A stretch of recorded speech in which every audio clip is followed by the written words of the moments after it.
Os amores do nono ano, né? Mais um dia de trabalho aí pra gente, de aula pra vocês, né? Que Deus possa nos dar aí uma boa quarta-feira pra todos nós, certo? Gente, abram aí na página 61. Página 61, vamos à correção aí dessas questões de sistematizar, né? O último assunto que a gente viu aí foi a crise que abalou o mundo, né? Aí a gente está falando da crise de 29, que se inicia nos Estados Unidos, né? Por conta de uma superprodução. E aí a gente vai ter sérios problemas aí com relação à economia americana, que vai começar nos Estados Unidos e explodir aí para o restante do mundo. A crise de 29, período ali entre guerras, né? A gente já viu aí a Primeira Guerra Mundial, tá vendo agora a crise, que é esse período entre guerras, né? A crise vai acontecer entre a Primeira Guerra Mundial acaba em 1918 e se reinicia a Segunda em 1939. Então esse período da crise é um período entre guerras, né? E aí ele pergunta, né? Vamos responder a sistematizar da página 61, ok? Você tem aí, explique o que foram a lei seca e a lei de imigração. Foi duas leis aí estipuladas ali no início da década de 20, 1920, por aí. Você teve primeiro a lei seca e depois a lei de imigração, né? Então coloca assim a resposta. Lei seca era a lei que proibia, o consumo de álcool nos Estados Unidos. Era a lei que proibia o consumo de álcool nos Estados Unidos, né? E a lei de imigração, e coloca aí, ponto e vírgula, né? Lei de imigração, aí bota 2 pontos, e aí responde. A lei de imigração limitava o acesso de imigrantes aos Estados Unidos. A lei de imigração limitava o acesso de imigrantes aos Estados Unidos. Beleza? Essa é a primeira questão.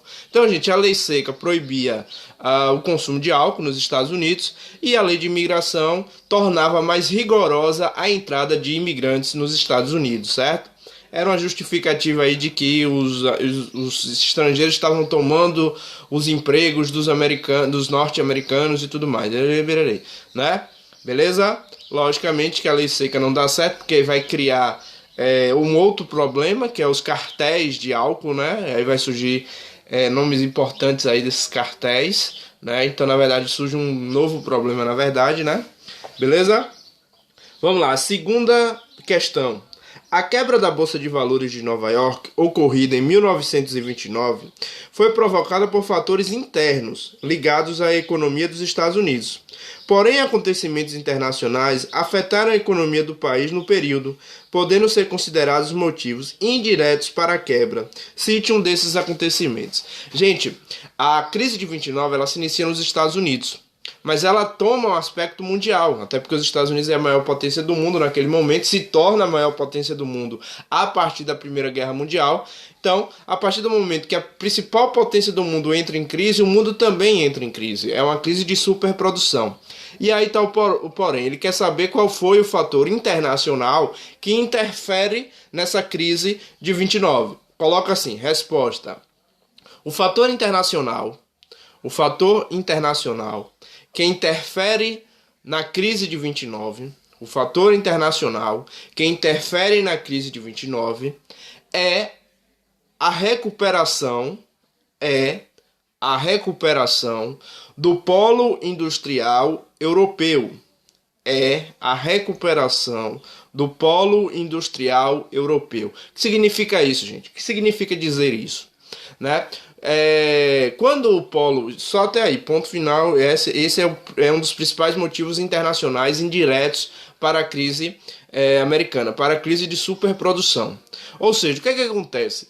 A partir do momento que a Europa entrou em guerra, né, o conflito da Primeira Guerra Mundial foi na Europa, e isso vai desgastar o campo de produção europeu, principalmente a Inglaterra, que era a principal potência do mundo, vai se ver sem condições de produzir industrialmente para o mundo, e os Estados Unidos passam a produzir para o mundo inteiro.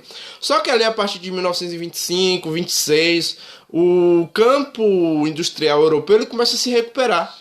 E a partir do momento que o campo europeu começa a se recuperar, a Europa começa a produzir também, né, além dos Estados Unidos.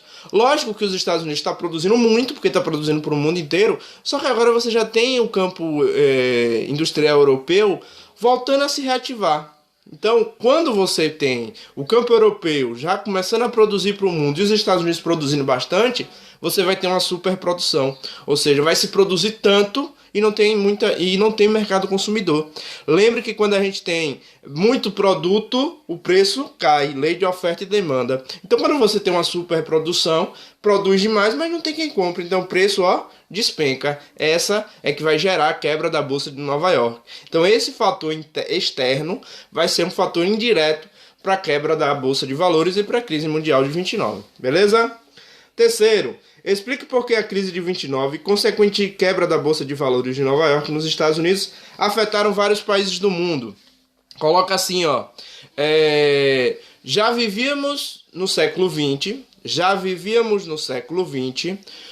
uma globalização da economia. Já vivíamos no século XX uma globalização da economia, vírgula, ou seja, se a principal potência do mundo entra em crise,